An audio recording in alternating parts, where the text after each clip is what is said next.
G'day, Wayno. I appreciate the comment, mate. And I wanted to talk a little bit about the expectations that you should have as a business owner looking to get coaching, because I've heard so many bad stories around coaching gone wrong. I've personally had bad experiences, and I want to share some of those experiences with you and hopefully impart some of the lessons that I've learned along the way that can help you make more informed and educated decisions around the people that you choose to help you on your journey. So, I think the first fundamental principle that we need to realize is the different modalities that exist in regards to getting help as you grow and scale your business, because business is tough, and the quality of the outcomes that you are working towards are based on the quality of your ideas and the qualities of your action and implementation, or the action and implementation of the people that work with you. Now, I see many people mistake the role of a coach, okay? And I want to try and break this down, because when I understood this, it helped me really understand who am I supposed to hire and bring into my business based on the problems that I'm trying to fix, okay? So, we need to distinguish the difference between a coach and a consultant and a program or a course, okay? So, I'm going to start with the program or the course to help you understand this.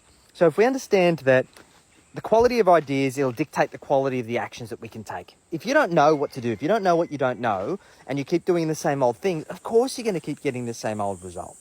So by getting a course, or that could also be any other knowledge, you could be reading a book, buying a program, whatever it might be, the idea is that you are buying a methodology.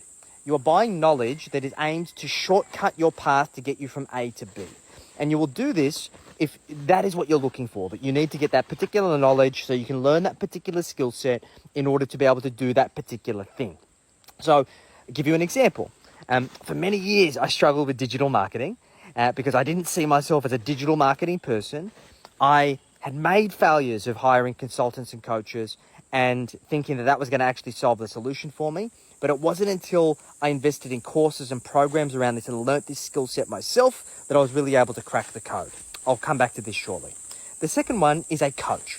A coach's job is to get you those extra reps, to create the space for you, to give you guidance, to help channel your existing talents, your existing skill sets, to help you achieve a particular goal that you may not have achieved on your own. Like if you think about, most sporting teams have coaches, and that coach's job is to make sure they set the right training regime, to help get everyone aligned, to make sure they choreograph the team, and to basically create that space in order to bring the best out of the capabilities of the people that are on the field, right?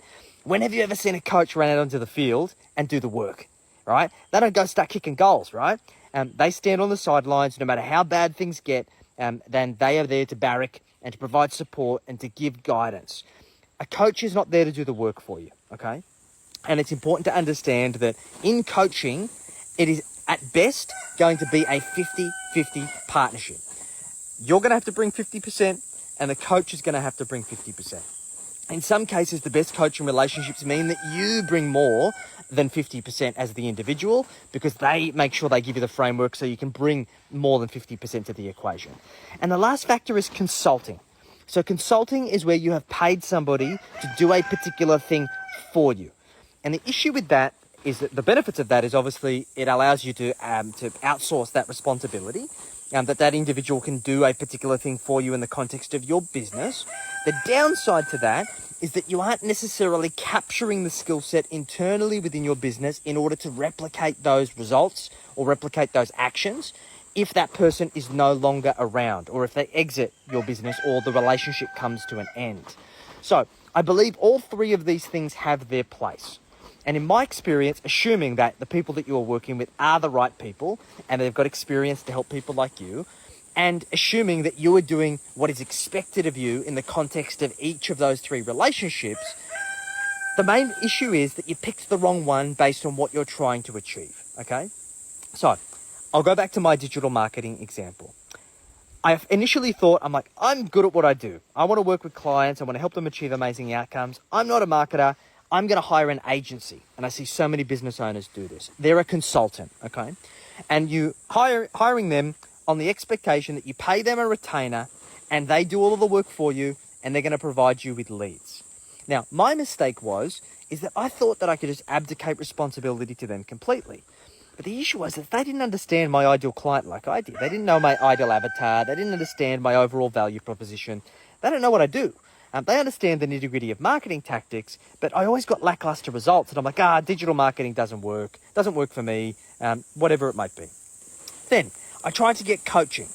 And I work with lots of different digital marketing coaches, and they provided the frame. They gave me some frameworks. They come up with their 50%. But I couldn't meet with my other 50% because I didn't have the prerequisite knowledge, the tacit knowledge that was required through experience and repetitions in order to fill that extra void that was expected of me in a coaching relationship. So it wasn't until I actually invested in learning, reading lots of books, buying programs, delving into the whole process of running ads and doing digital marketing and doing all these things, that I was actually able to finally crack that code through testing, iterating, failing, optimizing, that I was able to build up my knowledge and build up my experience, that now I can work with coaches in that space. Now I can work with consultants in that space and get amazing results. On average, our digital marketing returns about 750% ROI. So the reason why I'm telling you this is because I had to learn this the hard way. And then when somebody explained this to me, it changed my relationship with how I went and got help in my business. So in our programs, or what we do, we try and bring all three depending on what the client needs.